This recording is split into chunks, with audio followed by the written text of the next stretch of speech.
যে আমি তোমাকে জড়ো করছি, যেমন ছেলে যেমন বাপ তেমন ছেলে। ছেলের উত্তর দেখেন, সে বলা ইয়া বাতি ফাল মা তুমারু ফাতাজিদুনি ইনশাআল্লাহু মিনাস সাবিরিন।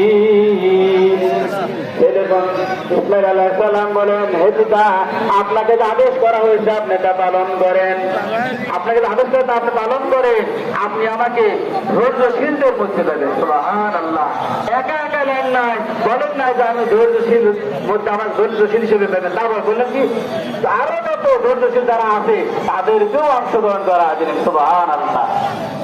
এই জন্য আল্লাহ পাক বলেন যে ফালাম্মা আসলামা ওয়া তাল্লাহু লিল জাবিন, যখন পিতা পুত্র আনুগত্য প্রকাশ করলো আর ইব্রাহিম আলাইহিস সালাম ইসমাঈল আলাইহিস সালামকে যখন ছোঁয়া দিলেন, কাজ করে দিলেন, মানে হলো ইব্রাহিম আলাইহিস সালাম বললেন যে আমার পিতা, আমাকে আপনি বেঁধে নেন যাতে নড়াচড়া করে আপনার জন্য শরীরের জন্য কোথাও যেন চাষ না লাগে, রক্ত না ভরে, তুমি যেন না হয়, ছুরি চালান কাটে না।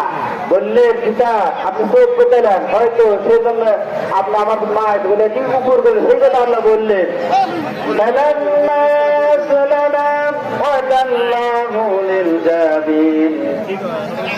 আল্লাহ বলেন যখন ইব্রাহিম আলাইহিস সালাম ইসমাঈল আলাইহিস সালাম পিতা পুত্র মিলে দুইজনে আনুগত্য করে যখন ইসমাঈল আলাইহিস সালাম কাজ করে ছোঁয়া দিলেন, বলতে কিতাবের যে কপাল যখন লেগে গেল, তখন আল্লাহ পাক বলেন ফাদাইনাহু ইয়া ইব্রাহিম, মারহাবা।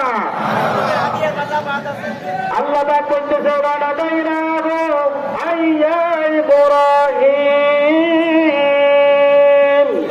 আমি ইব্রাহিমকে ডেকে বললাম সে ইব্রাহিম সাদ্দাকতা রুইয়া, আমি ইব্রাহিমকে ডেকে বললাম সাদ্দাকতা রুইয়া, ইব্রাহিম তুমি তোমার স্বপ্নকে সত্য করে দেবে। সুবহানাল্লাহ। আল্লাহ খুশি হয়ে গেলেন।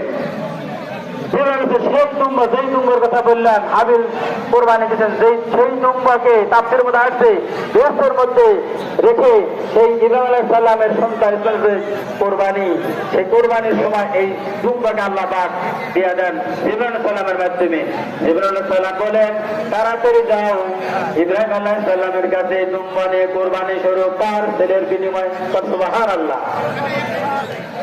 উপর থেকে আওয়াজ আসে আর এদিকে ছুরি চালায়, ছুরি ফালা দেয়, ছুরি কাটে না, রাগ করে ফালা দেয়, পাথর কেটে যায়, আবার ছুরি নিয়ে আসে, ছুরিটাকে ধার আছে নাকি পাথর আমার পাথর কেটে যায়, অথচ গলা কাটে না। ছুরিকে আল্লাহ বাবা ছুরি ইসমাঈল আলাইহিস সালামের একটা পশমও না কাটে। সুবহানাল্লাহ। ছুরি চালায় কাটে না, উপর থেকে আওয়াজ আসে, আমার সাথে বলেন আল্লাহু আকবার, আল্লাহু আকবার। ইব্রাহিম আলাইহিস সালাম দেখলেন আল্লাহর এই গুণগান গায়, ওই সুরের সাথে ইব্রাহিম আলাইহিস সালাম বললেন লা ইলাহা ইল্লাল্লাহু ওয়াল্লাহু আকবার। যখন